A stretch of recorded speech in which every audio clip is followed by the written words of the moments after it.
শিক্ষার্থীর মৃত্যুতে জাহাঙ্গীরনগরে ব্লকেট কর্মসূচি, অটোরিকশা বন্ধের নির্দেশনা বাস্তবায়নে কঠোর নজরদারির তাগিদ।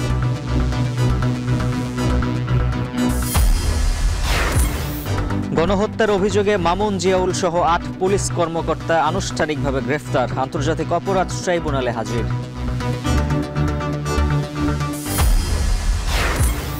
গণ অভ্যুত্থানে আহত মুরাদকে নেওয়া হচ্ছে থাইল্যান্ডে, ব্যবস্থাপনার জটিলতায় বিদেশে চিকিৎসার সুযোগ পাচ্ছেন না অনেকেই।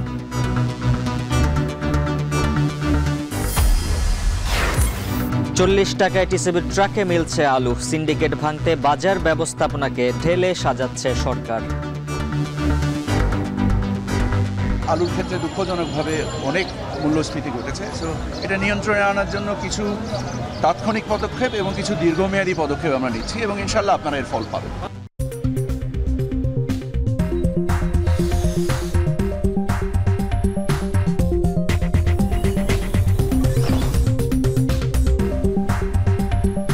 স্বাগত। এখন ঢাকা, পুরো আয়োজনের সঙ্গে আছে আমি উজ্জ্বল হাফিজ। সচিবালয়ে প্রথমবারের মতো উপদেষ্টা পরিষদের বৈঠক চলছে। সভাপতিত্ব করছেন প্রধান উপদেষ্টা ডক্টর মোহাম্মদ ইউনূস। এ বিষয়ে বিস্তারিত জানাতে যুক্ত আছেন সহকর্মী আজহার লিমন। লিমন, জানাবেন উপদেষ্টা পরিষদে আজ কোন কোন বিষয়ে আলোচনা হচ্ছে আর কি সিদ্ধান্ত আসতে পারে?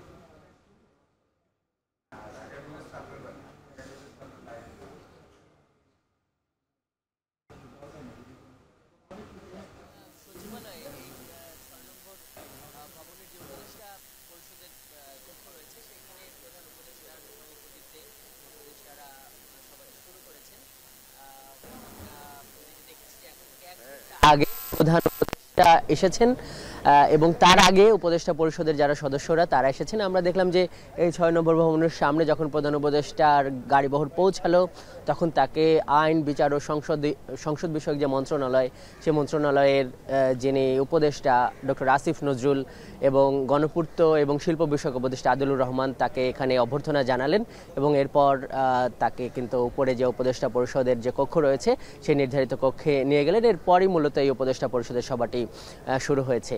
আজকের এই যে প্রধান উপদেষ্টার এখানে আসার আরেকটি কারণ হলো যে আরেকটি কারণে এটি গুরুত্ব পাচ্ছে। এর কারণ হলো যে এই অন্তর্বর্তী সরকার গঠনের যে ৩ মাস হয়ে গেল, এরপর উনি প্রথমবারের মতো এই সচিবালয়ে আসলেন এবং উনি এই উপদেষ্টা পরিষদের সঙ্গে বৈঠক করলেন। জানেন যে প্রধান উপদেষ্টার দায়িত্বে 2টি মন্ত্রণালয় রয়েছে, জনপ্রশাসন মন্ত্রণালয় এবং প্রতিরক্ষা মন্ত্রণালয় রয়েছে। এছাড়া 2টি বিভাগ রয়েছে, সশস্ত্র বাহিনী বিভাগ এবং মন্ত্রিপরিষদ বিভাগ রয়েছে। তার এই দাপ্তরিক কিছু ব্যাপার তো রয়েছে, এর বাইরে উপদেষ্টা পরিষদের মিটিংটি এখানে হচ্ছে। আজকের এই মিটিংটি, এই বৈঠকে যেই বিষয়গুলো শোনা যাচ্ছে সেখানে হলো, গতকালই এই আইন উপদেষ্টা আমাদেরকে জানিয়েছিলেন যে আন্তর্জাতিক অপরাধ ট্রাইব্যুনাল আইনের যে সংশোধনী বা আন্তর্জাতিক অপরাধ ট্রাইব্যুনাল আইন 2024 নামে যে খসড়াটি করা হয়েছে সেটি আজকে এই উপদেষ্টা পরিষদের সভায় তোলার কথা রয়েছে। এইখান থেকে এই আইনটি যদি পাশ হয় তখন হয়তো রাষ্ট্রপতির অর্ডিন্যান্স জারি হবে, এরপর সেটি কিন্তু এই অর্ডিন্যান্স আইন হিসাবে এই বিচার কার্য শুরু হবে। জানেন যে 3 মাস আগে ছাত্র জনতার একটা বিপ্লবের বা গণঅভ্যুত্থানের মুখে কিন্তু গেল সরকারের পতন ঘটেছে এবং গেল সরকারের যিনি প্রধান সহ সর্বস্তরের যারা মন্ত্রী, এমপি সহ সবাই পলায়ন করেছে এবং তাদের বিরুদ্ধে যে গণহত্যার যে অভিযোগ এসেছে সেটির বিচারের জন্য কিন্তু এই আইনটি আবার সংশোধন করা হচ্ছে। এই সংশোধন সম্পর্কে অনেক কিছু শোনা যাচ্ছে, যেটি এর আগেও অনেকগুলো সেশন হয়েছে, বিভিন্ন জায়গায় বিভিন্ন পক্ষের সঙ্গে আলাপ আলোচনা হয়েছে। শোনা যাচ্ছিল যে এই আইনে হয়তো এই এজলাস থেকে এই বিচার কার্য সরাসরি সম্প্রচারেরও সুযোগ রাখা হবে কিনা, এমন দাবিও কিন্তু শোনা গেছে। খসড়ায় সেটি আছে কিনা সেটা হয়তো আমরা এই বৈঠক শেষে শুনতে পারবো। আরেকটি বিষয় এখানে যেটি করা হচ্ছে যে আসামি পক্ষকে বেশি আসামি পক্ষের অধিকার সংরক্ষণের জন্য কিন্তু এখানে একটা বড় উদ্যোগ নেওয়া হচ্ছে। সেটি হলো যে এই খসড়ায় এই আসামি পক্ষ তারা কিন্তু চাইলে বিদেশ থেকেও আইনজীবী নিয়োগ দিতে পারবে, এরকম একটা সুবিধাও কিন্তু রাখা হয়েছে এই আইনে, যেটি নিয়েও কিন্তু আলোচনা হচ্ছে। আসলে কি আছে এটি এই উপদেষ্টা পরিষদের সভা শেষে নিশ্চয়ই একটা ব্রিফিং হবে, মন্ত্রী পরিষদ ব্রিফিং, তারপরে জানা যাবে। আর আমরা যেটি দেখছি যে অন্যান্য দিনের থেকে সচিবালয়ের আজকের চেহারাটা একেবারে ভিন্ন রকম, একদম ঝকঝকে তকতকে পরিস্থিতি, এলোমেলোভাবে গাড়িগুলো পার্কিং করে রাখা নেই। কর্মকর্তাদের আজকে আগে থেকে জানিয়ে দেওয়া হয়েছে, কর্মকর্তারাও আজকে একদম নির্ধারিত সময়ে অফিসে চলে এসেছেন এবং একটা শুনশান পরিস্থিতি কিন্তু এখানে আমরা দেখছি। তো উজ্জ্বল, এই ছিল সচিবালয় থেকে আমার কাছে থাকা সবশেষ। সচিবালয় থেকে যুক্ত ছিলেন সহকর্মী আজহার লিমন। ঢাকার সড়কে যেসব পরিবহন চলে তার মধ্যে সবচেয়ে সহজে যে বাহনটি পাওয়া যায় তা হলো রিক্সা। কিন্তু শহরের রিক্সার বাহনটি যখন ছিল আনন্দের আর রোমাঞ্চকর অনুভূতি, সেটা কেন এখন নাগরিকদের বিরক্তির কারণ? আবু বকর মনের ছবিতে সেই উত্তর খুঁজেছেন সহকর্মী নাজমুস সাকিব।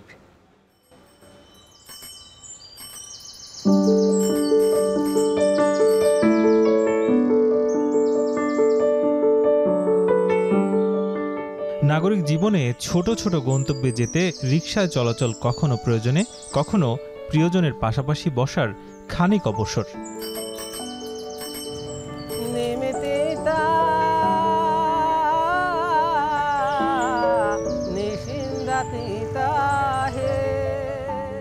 টাঙ্গাইল থেকে ১৯ বছর আগে ঢাকায় আসেন রহিম মিয়া। সেই থেকে কত রং বদল হলো এই শহরের। চড়া হয়েছে সড়ক, কিন্তু পরিধি কমেছে রিকশার ৩ চাকার সীমানায়। তবুও চলতে চলতে চলে দৃশ্যকাব্যের গাঁথুনি, শহরের অলিগলিতে চাকার ঘূর্ণিতে আর টুংটাং বেলের শব্দে শব্দে বোনা সুরের কাহন। ভাষা যে অনেক পরিবর্তন হয়ে গেছে। আগে তো আমরা স্যার বলতাম, তারা আমাদের ড্রাইভার সাহেব বলতো। এখন তো আঙ্কেলও বলা নেই, কোনো একই নাই, তুই টাকার কর্কশ ভাষা। ব্যবস্থা যতই দিন যাচ্ছে এতই খারাপই হচ্ছে। এই শখের মানুষ আর পাওয়া যায় না, শখের মানুষ সেই। ১৯১৯ সালে মিয়ানমারের রেঙ্গুন থেকে প্রথম চট্টগ্রামে আসে রিক্সা, এবং ঢাকার রিক্সাগুলো কলকাতা থেকে এর আগমন ঘটে। এসব রিক্সাগুলো সাধারণত শখের বাহন হিসেবে ঢাকায় প্রথম চলাচল করত, এবং যারা একটু শখ করে চলাচল করতেন তারা অতিরিক্ত ভাড়াও দিতেন এই রিক্সাগুলোতে। কিন্তু ইদানিংকালে এই শখের বাহনগুলো কেন মানুষের ভোগান্তির কারণ হলো?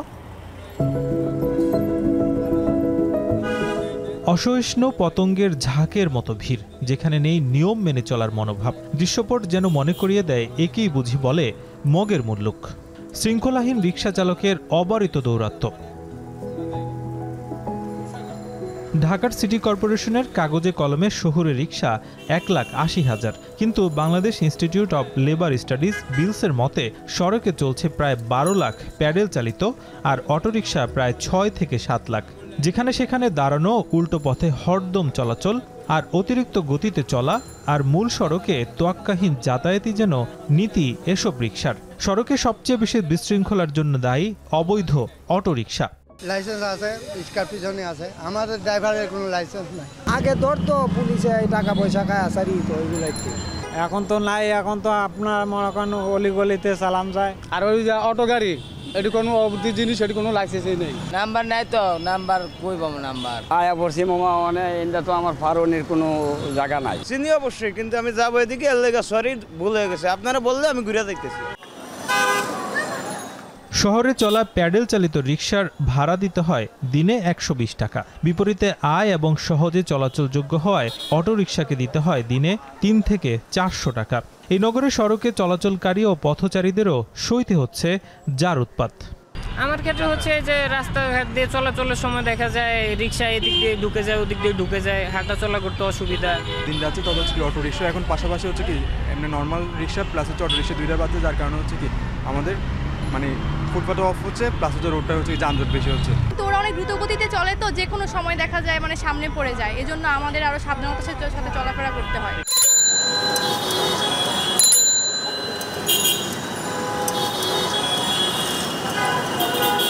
সড়কে ট্রাফিক পুলিশের নাকের ডগায় চলছে অটোরিকশা, কিন্তু নিয়ন্ত্রক কি অসহায়, নাকি আইনের জোরালো প্রয়োগ কম? এটা খুবই মানে আমাদেরকে এরা ভয় পাইতো যে এরা কারা হবে, ডাম্পিং হবে, বিভিন্ন রকমের হয়তো যারা ইয়া হতে পারে, তারা এটা এখন দেখা গেছে যে আগের থেকে বেশি এরা উশৃঙ্খলা করতেছে, এখন আরও বেশি আরও হাই রোডে এসে জামা সৃষ্টি করতেছে। পুলিশ বলছে রিকশা নিয়ে কোনো আইন না থাকায় তেমন কিছু করার থাকে না ডিএমপির। এজন্য আইন করে সরকারি সব সংস্থাকে একসঙ্গে কাজ করার পাশাপাশি শহরের নাগরিকদেরও অনিয়ম ঠেকাতে সোচ্চার থাকার আহ্বান জানান এই কর্মকর্তা। এসব রিকশা বা প্যাডেল চালিত রিকশা বলেন, যেগুলো ইঞ্জিন চালিত রিকশা বলেন, এগুলো তো মোটরযানের আওতায় পড়ে না। তারা এই সুযোগটা অনেক সময় নেওয়ার চেষ্টা করে। এই ক্ষেত্রে আমি বলবো এখানে যারা চালক রয়েছেন, যারা যাত্রী রয়েছেন, সবাইকে একটু সচেতন হতে হবে। বিশেষজ্ঞরা বলছেন নিবন্ধন না থাকায় আইন প্রয়োগ করা যাচ্ছে না। মূল সড়ক থেকে অটোরিকশা বন্ধ করতে হবে। সড়কে প্রয়োজন আইনশৃঙ্খলা বাহিনীর কঠোর নজরদারি। নিবন্ধন না থাকার কারণে পুলিশের পক্ষে কিন্তু আইন প্রয়োগ করাটা সরাসরি সম্ভব হয় না। তাই প্রথমেই চার্জিং স্টেশনগুলোকে পরিচালনা করতে হবে, অটোরিকশাগুলোকে বন্ধ করতে হবে যাতে আর সংখ্যায় না বাড়ে, নিবন্ধন করতে হবে সকল রিক্সাগুলোর, এবং যে পার্টসগুলো আসছে, ব্যাটারিগুলো আসছে, সেগুলো কী কাজে ব্যবহার হচ্ছে সেটা নিশ্চিত করতে হবে। এবং অবশ্যই মহাসড়ক থেকে বা মূল সড়ক থেকে আমার অটোরিকশাকে সরানোর জন্য মনিটরিংটা জোরদার করতে হবে। মাত্র 6 থেকে 8টি রিকশা একটি বাসের সমান সড়ক দখলে নেয়। তাই যানজট কমাতে ঢাকার সড়ক থেকে কমাতে হবে রিকশা, এমন মত বিশেষজ্ঞদের। নাজমুস সাকিব, এখন ঢাকা। জাহাঙ্গীরনগর বিশ্ববিদ্যালয়ে অটোরিকশার ধাক্কায় শিক্ষার্থী আফসানা রাচি নিহতের ঘটনার প্রতিবাদে ব্লকেট কর্মসূচি পালন করছেন শিক্ষার্থীরা। এ বিষয়ে বিস্তারিত জানাতে যুক্ত আছেন সহকর্মী হুমায়ুন কবির। হুমায়ুন, জানাবেন দুর্ঘটনায় শিক্ষার্থী নিহতের বিষয়ে বিশ্ববিদ্যালয়ের প্রশাসন কোনো পদক্ষেপ নিয়েছে কিনা, আর ব্লকেট কর্মসূচি ঘিরে ক্যাম্পাসের সার্বিক পরিস্থিতি কেমন? হাফিজ, জাহাঙ্গীরনগর বিশ্ববিদ্যালয়ের শিক্ষার্থী গতকাল আপনারা জানেন যে 53তম ব্যাচের শিক্ষার্থী মার্কেটিং বিভাগের, তিনি কিন্তু অটোরিকশার ধাক্কায় গতকাল সন্ধ্যা 7টার দিকে কিন্তু আহত হয়ে প্রথমে তাকে জাহাঙ্গীরনগর বিশ্ববিদ্যালয় মেডিকেল সেন্টারে ভর্তি করা হয়। সেখান থেকে এনাম মেডিকেল কলেজে পাঠানোর পরে কিন্তু তাকে সেখানে মৃত ঘোষণা করা হয়। তারপর থেকেই কিন্তু ক্যাম্পাস জুড়ে থমথমে পরিস্থিতি বিরাজ করছে, শোকাবহ পরিবেশ কিন্তু বিরাজ করছে। এবং আজকে এই নিহতের ঘটনায়, এই অকাল মৃত্যুর ঘটনায় বিশ্ববিদ্যালয় প্রশাসন কিন্তু একদিনের শোক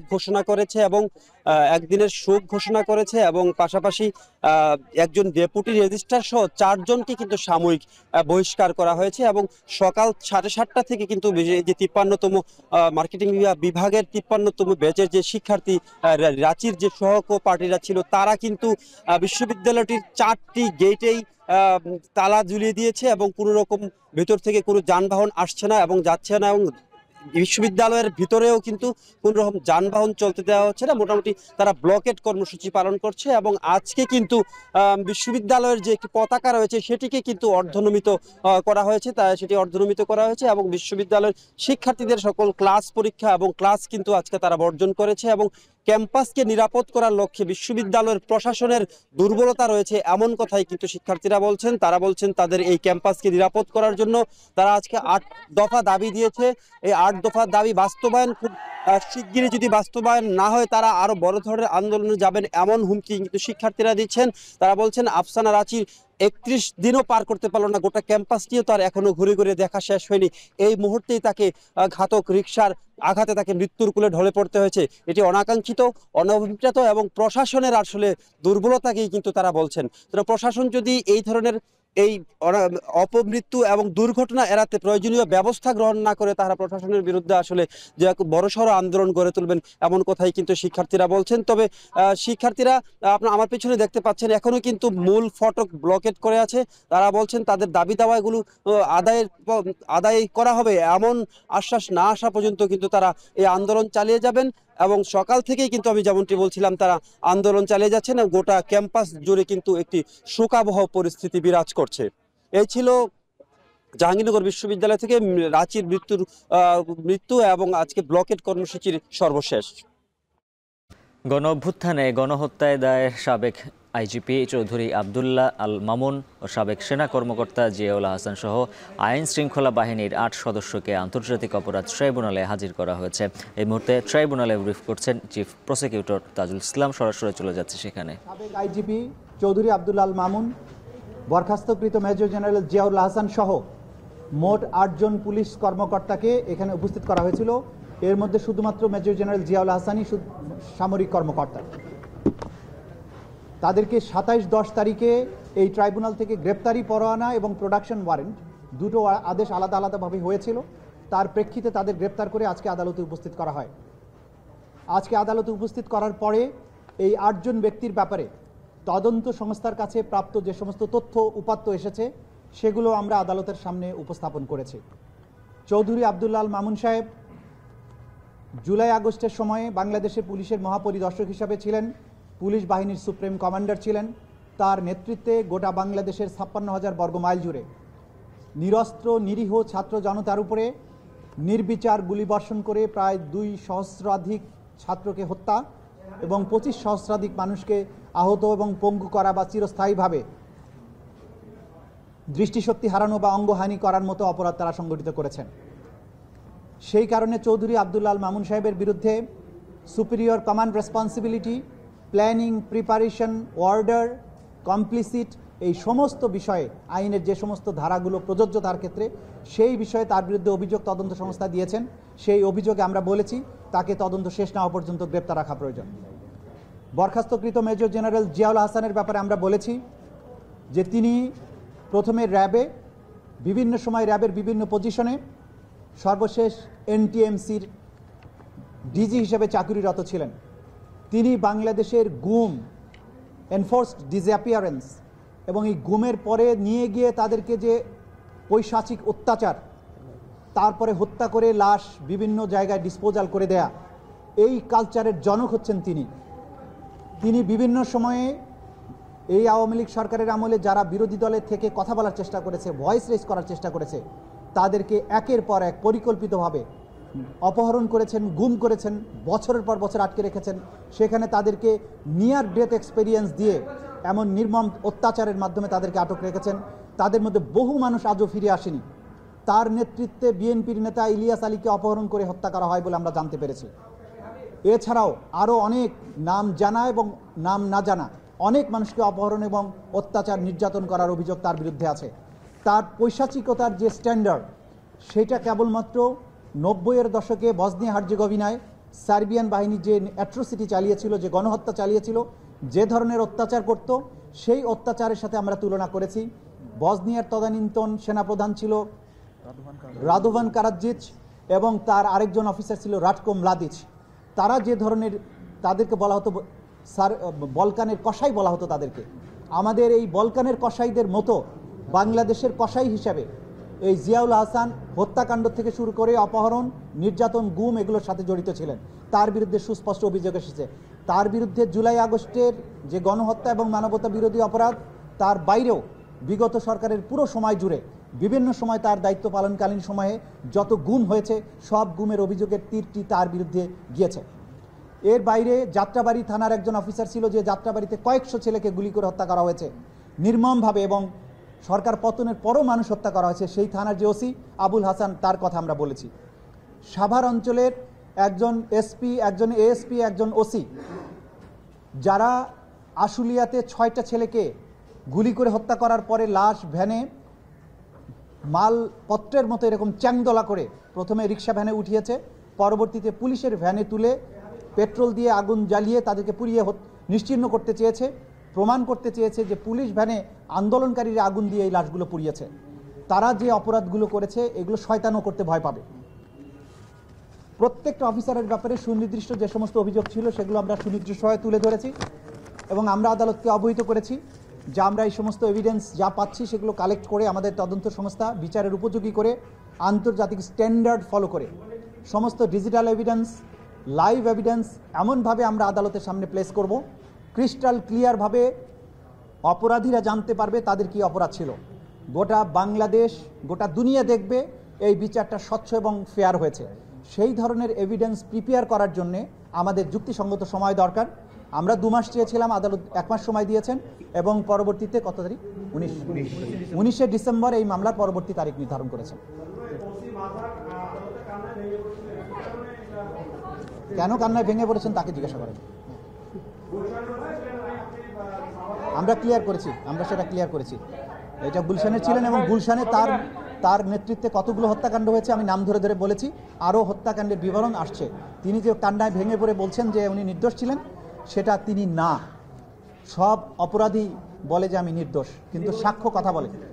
সাক্ষ্য কথা বলে। জি, আর কোনো প্রশ্ন না থাকলে আমরা শেষ করছি। মাননীয় প্রসিকিউটর ডিফেন্স থেকে একটা অভিযোগ তারা দিচ্ছে এবং ওখানে কি জটিলতা হচ্ছিল? কোনো জটিলতা নেই, তারা একটা আবেদনপত্র জমা দেওয়ার চেষ্টা করেছেন, তারা আবেদনপত্র প্রপারলি দিতে পারেনি, তাদের আবেদনপত্রটি নট ইন ফর্ম এবং তারা ওকালতনামাটাও দিয়েছেন নট ইন ফর্ম। সেই কারণে যথাযথ প্রক্রিয়া অনুসরণ করে যখন অ্যাপ্লিকেশনটা জমা দিবেন তখন এটা আমাদের হাতে আসবে, তখন সেটার ব্যাপারে আমরা রেসপন্স করবো। Thank you. আইনজীবীদের কোনো অভিযোগ নেই, বাধা দেয়া। আন্তর্জাতিক অপরাধ ট্রাইব্যুনালে ব্রিফ করছিলেন চিফ প্রসিকিউটর তাজুল ইসলাম, সরাসরি ছিলাম সেখানে। ছাত্র জনতার গণ অভ্যুত্থানে পৃথক হত্যা মামলায় সাবেক আইনমন্ত্রী আনিসুল হককে ফের 5 দিন ও সাবেক সংসদ সদস্য আব্দুল্লাল জ্যাকবের 3 দিনের রিমান্ড মঞ্জুর করেছেন আদালত। সকালে আসামিদের ঢাকা চিফ মেট্রোপলিটন ম্যাজিস্ট্রেট আদালতে হাজির করে উত্তরা পূর্ব থানার ফজলুল করিম হত্যা মামলায় আনিসুল হককে 10 এবং রূপনগর থানার শামীম হাওলাদার হত্যা মামলায় জ্যাকবের 10 দিনের রিমান্ড আবেদন করে পুলিশ।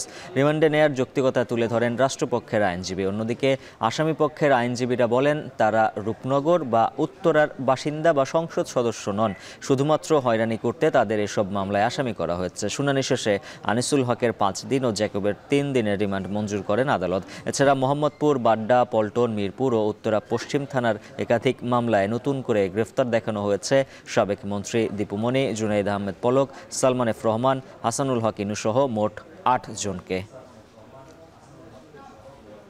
দেখায় সালমান এফ রহমান, হাসানুল হক ইনু, রাশেদ খান মেনন, আব্দুল্লাহ আল ইসলাম জ্যাকব, পলক জুনায়েদ আহমেদ পলক, কামাল মজুমদার, শাহজাহান খান, দীপুমণি, আনিসুল হক উনি রিমান্ডে যায়।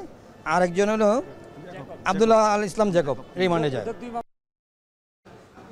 বড়পুকুরিয়া কয়লা খনির দুর্নীতি মামলা থেকে খালেদা জিয়া সহ 8 আসামির বিরুদ্ধে অভিযোগ গঠনের পরবর্তী শুনানি 27 নভেম্বর দিন ধার্য করেছেন আদালত। এই মুহূর্তে মহানগর দায়রা জজ আদালত প্রাঙ্গণে আছেন সহকর্মী রাব্বি হোসেন। বিস্তারিত জানবো তার কাছ থেকে। রাব্বি, জানাবেন কি বিষয়ে আর আইনজীবীরা বললেন এবং পরবর্তী কি কি বিষয়ে কি কি নতুন তথ্য রয়েছে? উজ্জ্বল, দিনাজপুরের বড়পুকুরিয়া কয়লা খনির দুর্নীতির মামলায় সাবেক প্রধানমন্ত্রী বেগম খালেদা জিয়া সহ 8 জনের বিরুদ্ধে অভিযোগ গঠনের শুনানি আজকে ধার্য করা ছিল। গত 5 নভেম্বর শুনানি হওয়ার কথা ছিল, তবে আজকে সেটি আদালতে এসেছেন আসামি পক্ষের আইনজীবীরা, আসামিরা এসেছেন, তবে ফের আবারও পিছিয়ে 27 নভেম্বর দিন ধার্য করেছেন আদালত। এছাড়া বেশ কয়েকবার কিন্তু আজকে প্রধান 2 জন আসামি এখানে উপস্থিত হয়েছেন। বিএনপির স্থায়ী কমিটির সদস্য ডক্টর খন্দকার মোশাররফ হোসেন উপস্থিত হয়েছেন, সাবেক স্বরাষ্ট্রমন্ত্রী আলতাফ হোসেন চৌধুরী। আমি যদি এই মামলার সম্পর্কে বলে থাকি যে দিনাজপুরের বড়পুকুরিয়া কয়লা খনির উত্তোলন ঠিকাদার নিয়োগে অনিয়মের অভিযোগে 158 কোটি 71 লাখ টাকা অনিয়মের অভিযোগে 2008 সালে তখন তত্ত্বাবধায়ক সরকারের আমলে 26 ফেব্রুয়ারিতে একটি মামলা দায়ের করেছিলেন শাহবাগ থানায় দুর্নীতি দমন কমিশন। সে বছরেরই 5 অক্টোবর সে মামলায় একটি অভিযোগ দাখিল করে আদালতে বেগম খালেদা জিয়া সহ 16 জনের বিরুদ্ধে। বিভিন্ন সময় এই 8 জন আসামি মৃত্যুবরণ করার কারণে বাকি যে 8 জন আসামি বেগম খালেদা জিয়া সহ তাদের যে বিচার কার্য সেটি আসলে এখন চলমান রয়েছেন এবং সেই আসামিদের মধ্য থেকে গুরুত্বপূর্ণ যে 2 জন আসামি সাবেক স্বরাষ্ট্রমন্ত্রী আলতাফ হোসেন চৌধুরী এবং বিএনপির স্থায়ী কমিটির সদস্য ডক্টর খন্দকার মোশাররফ হোসেন, তারা দুজনে এর আগে একবার হাজির হয়েছিলেন, আজকেও তারা হাজির হয়েছেন। তবে বিভিন্ন নথি অর্থাৎ গুরুত্বপূর্ণ কিছু নথি না থাকার কারণে সেই অভিযোগ গঠনের শুনানিটি আবারও পিছিয়ে গিয়ে 27 নভেম্বর দিন ধার্য করেছেন আদালত। সেই বিষয়ে এখানে রাষ্ট্রপক্ষের আইনজীবীরা ছিলেন, এখানে তাদের পক্ষের আসামি পক্ষের আইনজীবীরাও ছিলেন।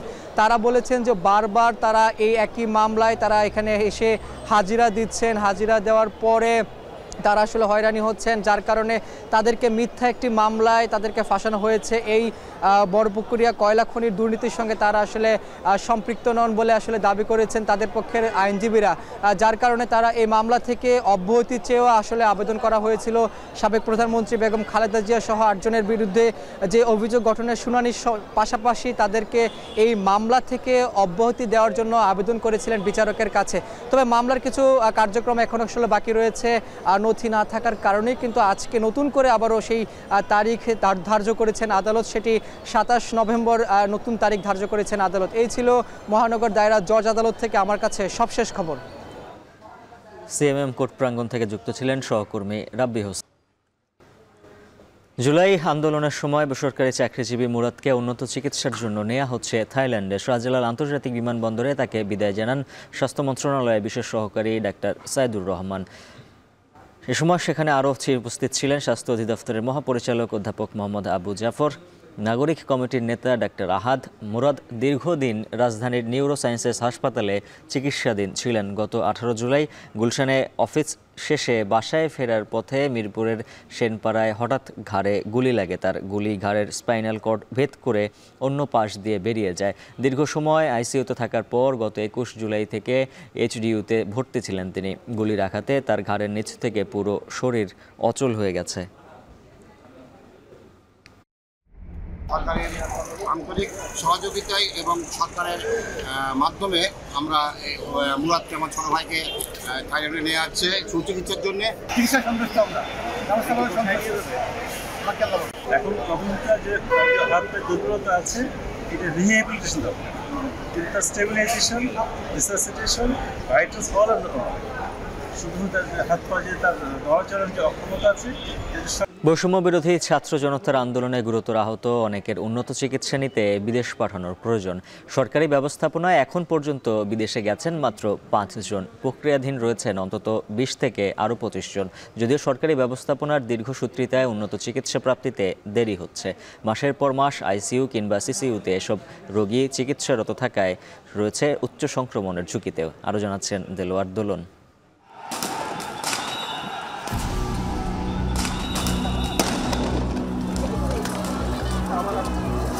5 আগস্ট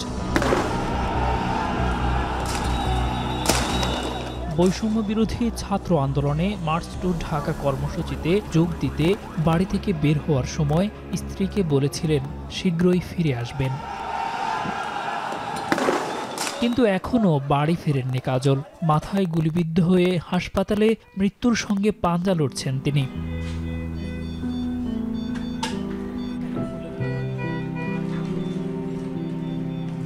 কাজল জাহাঙ্গীরনগর বিশ্ববিদ্যালয়ের ইংরেজি বিভাগের সাবেক শিক্ষার্থী। ঘটনার দিন নারায়ণগঞ্জে বড় ভাইয়ের বাসা থেকে আন্দোলনস্থল যাত্রাবাড়ি এসে গুলিবিদ্ধ হন কাজল। আগারগাঁও নিউরোসায়েন্স হাসপাতালে 2 মাস আইসিইউতে চিকিৎসার পর 1 মাস ছিলেন এইচডিইউতে। সবশেষ উন্নত চিকিৎসার জন্য নেওয়া হয়েছে থাইল্যান্ডে। কাজল আমাদের কাছে যখন আসে, পেশেন্ট এক্সট্রিমলি খারাপ, মানে এতটাই খারাপ, মাথার গুলি এইদিকে লেগে এইদিকে গুতা মেরে হাড্ডি ভেঙে নিয়ে ব্রেন সহ পিছন থেকে নিয়ে চলে গেছে। 2 সন্তানের বাবা মুরাদ গুলশানে অফিস শেষে বাসায় ফেরার পথে মিরপুর 10-এ হঠাৎই গুলি লাগে ঘাড়ে। গুলি ঘাড়ের স্পাইনাল কর্ড ভেদ করে অন্য পাশ দিয়ে বেরিয়ে যায়।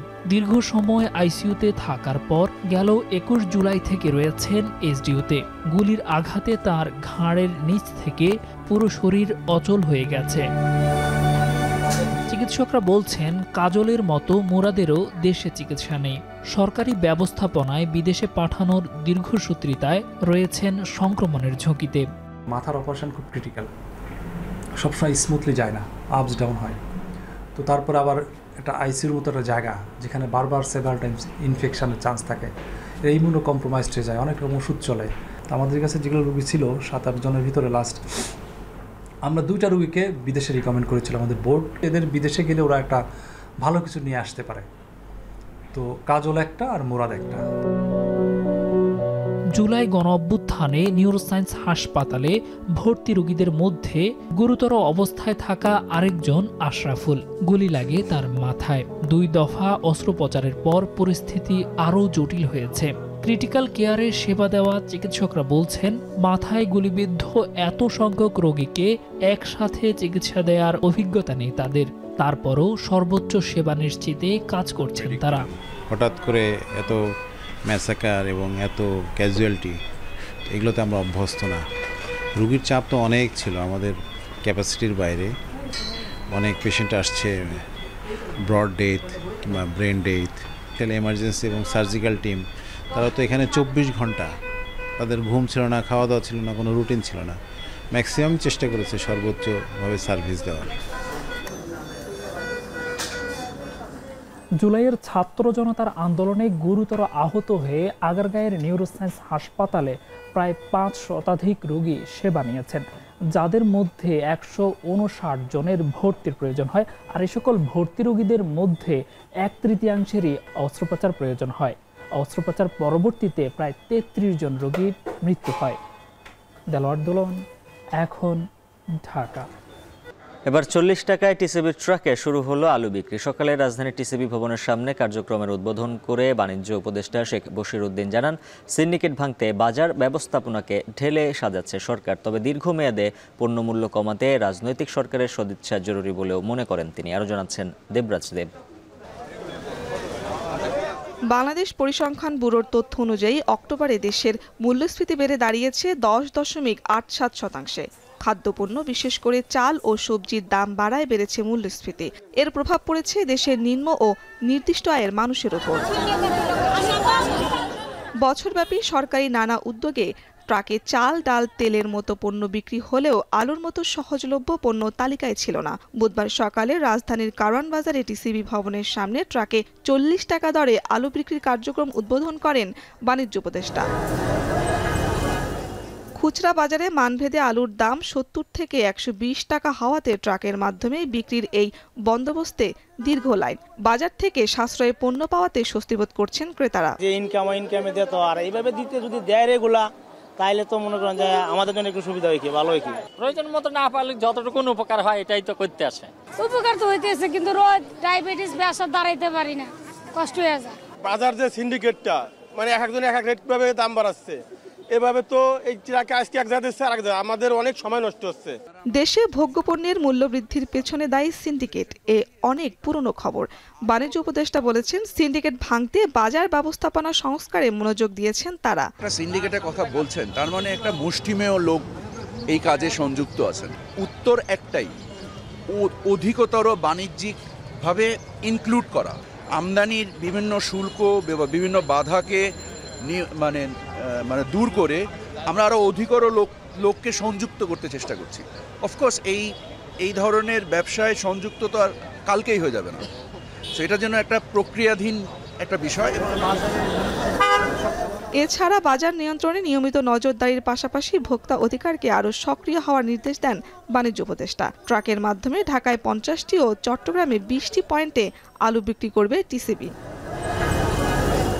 শারমিন পুতুল, এখন, ঢাকা। বাংলাদেশে প্রয়োজনীয় সংস্কার শেষ করতে 2026 সালের মাঝামাঝি লেগে যেতে পারে। তারপরে অনুষ্ঠিত হতে পারে নির্বাচন, তবে ওই বছরের শুরুতেও নির্বাচন হতে পারে। লন্ডনের হাউস অফ কমন্সে এক সেমিনারে এভাবে নিজের মত তুলে ধরেন নৌ পরিবহন ও শ্রম উপদেষ্টা ব্রিগেডিয়ার জেনারেল অবসরপ্রাপ্ত এম সাখাওয়াত হোসেন। লন্ডন থেকে নাইম হাসানের প্রতিবেদন, জানাচ্ছেন তানভীর চনি। যুক্তরাজ্যের হাউস অব লর্ডসে গণতান্ত্রিক ধারার ছন্দপতন ও বাংলাদেশ পুনর্গঠন শীর্ষক এক সেমিনারের আয়োজন করে মানবাধিকার সংগঠন ভয়েস ফর বাংলাদেশ। সেমিনারে প্রধান অতিথি হিসেবে উপস্থিত ছিলেন বাংলাদেশের অন্তর্বর্তী সরকারের নৌ পরিবহন এবং শ্রম ও কর্মসংস্থান মন্ত্রণালয়ের উপদেষ্টা অবসরপ্রাপ্ত brigadier general M Sakhawat Hossain. সেমিনারের আয়োজক আতাউল্লাহ ফারুক তার সূচনা বক্তব্যে বলেন, গেল 15 বছর বাংলাদেশে কোনো বাক স্বাধীনতা ছিল না, এখন অবস্থার পরিবর্তন হয়েছে। Last 15 years there was no freedom of speech, there are no human rights, and crossfire was daily matter. Kidnapping, political harassment, false case, everything. প্রধান অতিথির বক্তব্যে উপদেষ্টা এম সাখাওয়াত হোসেন জানান, প্রয়োজনীয় সংস্কার শেষে 2026 সালের মাঝামাঝি সময়ে অনুষ্ঠিত হতে পারে বাংলাদেশ ত্রয়োদশ জাতীয় সংসদ নির্বাচন। সংস্কার প্রস্তাবনা অনুযায়ী রাজনৈতিক দলগুলোর সঙ্গে আলোচনা শেষে ঘোষিত হবে নির্বাচনী রোডম্যাপ, যদিও এটিকে নিজের ব্যক্তিগত মত বলে দাবি করেন তিনি। রিফর্মগুলো আমরা এন্ড অফ দিস ইয়ার পাই, সেগুলো নিয়ে আলোচনা করতে করতে যদি 3 months or 6 months, either it will be the mid 2026, earlier could be end of that.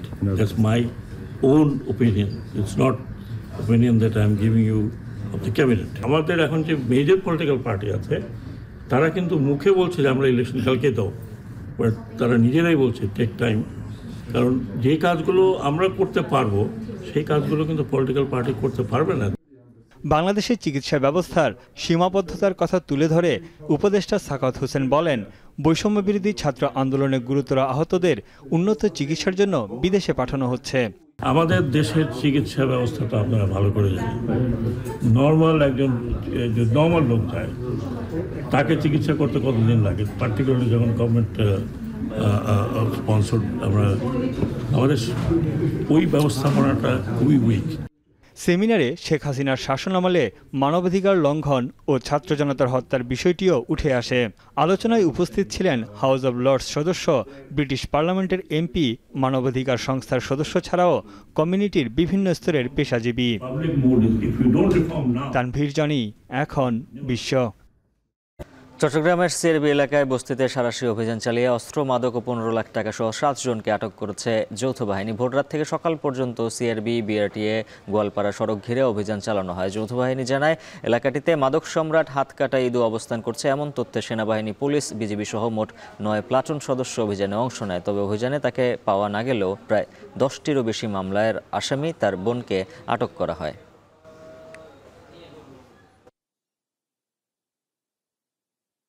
ইউক্রেনে রাশিয়ার পূর্ণ মাত্রায় আগ্রাসনের 1000তম দিন উপলক্ষে বিক্ষোভ র্যালি বের করে ইউক্রেনের বাসিন্দারা। দ্বিতীয় বিশ্বযুদ্ধের পর ইউরোপের সবচেয়ে বড় সংঘাত হিসেবে বিবেচনা করা হয় এই যুদ্ধকে। বিক্ষোভকারীরা বৃষ্টির মধ্যে কোলন শহরে ইউক্রেনের পতাকা হাতে জড়ো হন। এ সময় তারা ইউক্রেনের জন্য শান্তি ও ন্যায় বিচারের আহ্বান জানায়। পাশাপাশি রাশিয়ার বিরুদ্ধে লড়াই চালিয়ে যেতে ইউক্রেনকে আরও বেশি সমর্থন দেওয়ার জন্য জার্মানিকে আহ্বান জানিয়েছে। তাদের ইউক্রেনের সার্বভৌমত্ব ও স্বাধীনতা রক্ষায় অস্ত্র সহায়তার প্রয়োজন। এদিকে উরুগুয়ের বিপক্ষে ঘরের মাঠে খেলতে নেমে 1-1 ড্র করেছে দরিভাল জুনিয়রের ব্রাজিল। নিজেদের বিশ্বকাপ বাছাইয়ের ইতিহাসে অন্যতম বাজে সময় পার করছে ব্রাজিল। 12 ম্যাচে 18 পয়েন্ট নিয়ে গ্রুপের 5 নম্বরে অবস্থান দরিভালের দলের। 62% বল দখলে রেখে মোট 18টি শট নেয় ব্রাজিল, যার মধ্যে গোলপোস্ট বরাবর মাত্র 3টি শট নিতে পারে ভিনিসিয়াসরা। অন্যদিকে উরুগুয়ের 8 শটের 2টিই ছিল লক্ষ্যে।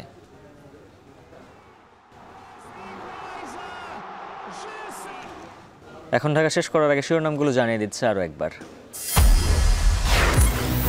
গণহত্যার অভিযোগে মামুন, জিয়াউল সহ 8 পুলিশ কর্মকর্তা আনুষ্ঠানিকভাবে গ্রেফতার। উপদেষ্টা পরিষদের ট্রাইব্যুনাল অধ্যাদেশের খসড়া।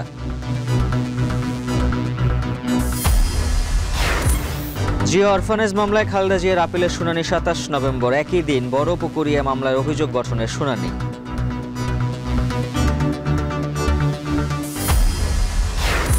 শিক্ষার্থীর মৃত্যুতে জাহাঙ্গীরনগরে ব্লকেট কর্মসূচি। অটোরিকশা বন্ধের নির্দেশনা বাস্তবায়নে কঠোর নজরদারির তাগিদ।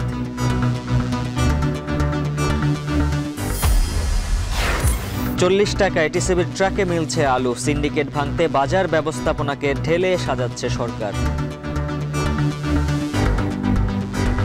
আলুর ক্ষেত্রে দুঃখজনকভাবে অনেক মূল্যস্ফীতি ঘটেছে। সো এটা নিয়ন্ত্রণে আনার জন্য কিছু তাৎক্ষণিক পদক্ষেপ এবং কিছু দীর্ঘমেয়াদী পদক্ষেপ আমরা নিচ্ছি এবং ইনশাল্লাহ আপনারা এর ফল পাবেন। আর এই ছিল এখন ঢাকার আয়োজন। এখন টেলিভিশন ওয়েবসাইটে দেখতে ভিজিট করুন এখন.tv। এছাড়া ফেসবুকে দেখুন facebook.com/tv.এখন। আর ইউটিউবে সরাসরি দেখতে ভিজিট করুন youtube.com/c/echontv।